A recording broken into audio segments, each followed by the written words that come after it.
ಮೀಸಲಾತಿಗಾಗಿ ಆಗ್ರಹಿಸಿ ನಿರಂತರವಾಗಿ ಹೋರಾಟ ನಡೆಸುತ್ತಿದ್ದ ಪಂಚಮಸಾಲಿ ಹೋರಾಟಕ್ಕೆ ಕೊನೆಗೂ ಜಯ ಸಿಕ್ಕಿದೆ.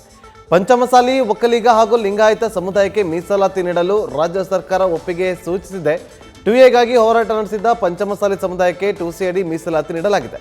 ಇನ್ನು ಒಕ್ಕಲಿಗ ಸಮುದಾಯಕ್ಕೆ ಹೊಸ ಪ್ರವರ್ಗ ಸೃಷ್ಟಿಸಿ 2C ಅಡಿಯಲ್ಲಿ ಮೀಸಲಾತಿ ನೀಡಲು ಸಚಿವ ಸಂಪುಟಕ್ಕೆ ಒಪ್ಪಿಗೆ ಕೂಡ ನೀಡಲಾಗಿತ್ತು. ಇನ್ನು ಇದೇ ವಿಚಾರಕ್ಕೆ ಸಂಬಂಧಪಟ್ಟಂತೆ ಮುರುಗೇಶ್ ನಿರಾಣಿ ಅವರ ಜೊತೆ ನಮ್ಮ ಪ್ರತಿನಿಧಿ ಗಣಪತಿ ಮಾತನಾಡಿದ್ದಾರೆ. ನೋಡ್ಕೊಂಬಣ್ಣ ಬನ್ನಿ.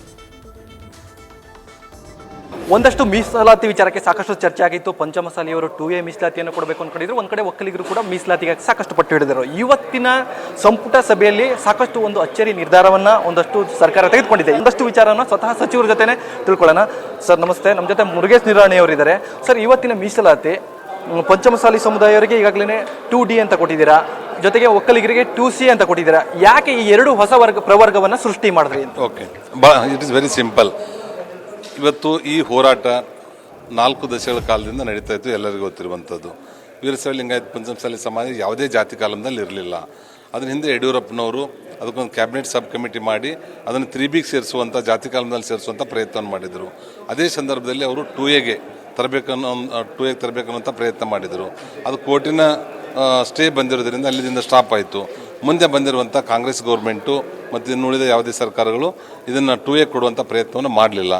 ಸನ್ಮಾನ್ಯ ಬಸವರಾಜ ಬೊಮ್ಮಾಯಿ ಅವರು ಯಾವ ರೀತಿ ನಮ್ಮ ST ಸಹೋದರರಿಗೆ 3%ದಿಂದ 7%ವರೆಗೆ ಕೊಟ್ಟರು. ಆಮೇಲೆ SC ಬಂಧುಗಳಿಗೆ 15%ದಿಂದ 17%ವರೆಗೆ ನಾವು ಕೊಟ್ಟಿವಿ. ಅದೇ ಪ್ರಕಾರವಾಗಿ ಒಂದು ಬೋಲ್ಡ್ ಸ್ಟೆಪ್ ತಗೊಂಡು ಇವತ್ತು ಇಂಟ್ರಿಯಮ್ ಆರ್ಡರನ್ನು ತರಿಸಿ ಯಾವುದೇ ರೀತಿಯಿಂದ ಮುಂದೆ ಹೋಗಲಾರ್ದಂತೆ ಅವರಿಗೆ 3B ಇದ್ದಂಥವ್ರಿಗೆ 2D ಕೊಡುವಂಥದ್ದು, 3A ಇದ್ದಂಥವ್ರಿಗೆ 2C ಕೊಡುವಂಥದ್ದನ್ನು ಮಾಡಿದ್ವಿ. ಇಲ್ಲೇನಾಗ್ತಾ ಇದೆ, ಇವ್ರಿಗೆ ಬೆನಿಫಿಟ್ ಸಿಗ್ತಾ ಇರುವಂಥದ್ದು ಉದ್ಯೋಗ ಮತ್ತು ಶೈಕ್ಷಣಿಕವಾಗಿ ಅವರು ಡಿಮಾಂಡ್ಗಳನ್ನು ಇಟ್ಟಿದ್ದಾರೆ. ಅದಕ್ಕೆ ಮಾತ್ರ ಸೀಮಿತವಾಗಿ ನಾವು ವರದಿಯನ್ನು ಮತ್ತು ರಿಪೋರ್ಟನ್ನು ಒಪ್ಪಿಸ್ತಾ ಇದ್ದೀವಿ. ಇದರ ಜೊತೆಗೆ ನಾವು ಯಾವ ರೀತಿ ಸೇವಿಂಗ್ ಆಗ್ತಿದೆ ಅನ್ನುವಂಥ ಮಾತನ್ನು ನೀವು ಕೇಳ್ಬೋದು. ಈಗಾಗಲೇ 2A 2B ಮತ್ತು ಎಕನಾಮಿಕಲಿ ವೀಕರ್ ಸೆಕ್ಷನ್ 10% ಏನಿದೆ EWSದಲ್ಲಿ, ಇದಕ್ಕೆ ಕೇಂದ್ರ ಸರ್ಕಾರ ಮತ್ತು ಸುಪ್ರೀಂ ಕೋರ್ಟು ಇದಕ್ಕೆ ಮಾನ್ಯತೆ ಕೊಟ್ಟಿದೆ, ನೀವು ಮಾಡ್ಬೋದು ಅನ್ನೋಂಥದ್ದು. ಅದು ನಮಗೆ ವರದಾನ ಆಗಿದೆ. ಇವತ್ತು ಆ ವರದಾನವನ್ನೇ ಉಪಯೋಗ ಮಾಡಿಕೊಂಡು ಅಲ್ಲಿ ಏನು ಸೇವಿಂಗ್ ಆಗ್ತದಲ್ಲ, ಇದು ರಿಪೀಟ್ ಆಗಿ ನೀವು ಡಬಲ್ ಏನು ಮೀಸಲಾತಿ ಅಂತ ತೆಗೆದುಕೊಳ್ತಾ ಇದ್ದೀರಿ, ಆ ಸೇವಿಂಗನ್ನೇ ಇವತ್ತು 2C ಮತ್ತು 2Dಗೆ ಹಂಚಿಕೊಡ್ಲಾಗಿದೆ. ಈ ಮೂಲಕ ಒಂದು ಸಮುದಾಯಕ್ಕೆ ಒಂದೇ ಮೀಸಲಾತಿ ಅಂದರೆ 3ರಲ್ಲಿ ತಗೋತಾ ಇದ್ರು. ಆ ರೀತಿ ಆಗೋದಿಲ್ಲ. ಅವ್ರು ಯಾವ್ದು ಬೇಕಾದಲ್ಲಿ ಬರ್ಬೋದು. ಅವರು ಈಗ ಹಳೆ ಇದ್ದಾಗಿದ್ದಂಥವ್ರು. ಆದರೆ ಇವತ್ತು ಒಕ್ಕಲಿಗ ಸಮಾಜ, ವೀರಶೈವ ಲಿಂಗಾಯತ ಸಮಾಜ ಅವರು 2C ಮತ್ತು 2Dದಲ್ಲಿ ಮಾತ್ರ ಇರ್ತಾರೆ. ಬೇರೆ ಯಾವುದೇ ಸಮುದಾಯಕ್ಕೂ ಕೂಡ ಅನ್ಯಾಯ ಆಗಲ್ಲ. ಅಲ್ಲಿ ಆ ಕಡೆಯಿಂದ ಏನು ಕೂಡ ಈ ಸಮುದಾಯಕ್ಕೆ ಕೊಡಲ್ಲ. ನೀವು ಈಗಿರುವಂಥ ಯಾವ್ಯಾವ ಮೀಸಲಾತಿ ಹೊಂದಿರುವಂಥ ನಮ್ಮ ಸಮಾಜದ ಬಂಧುಗಳಿದ್ದಾರೆ, ಅವ್ರು ಅಲ್ಲೇ ಮುಂದುವರಿತಾರೆ. ಅವ್ರ % ಕಡಿಮೆ ಆಗಲಿ ಅಥವಾ ಹೆಚ್ಚಾಗಲಿ ಆಗೋದಿಲ್ಲ.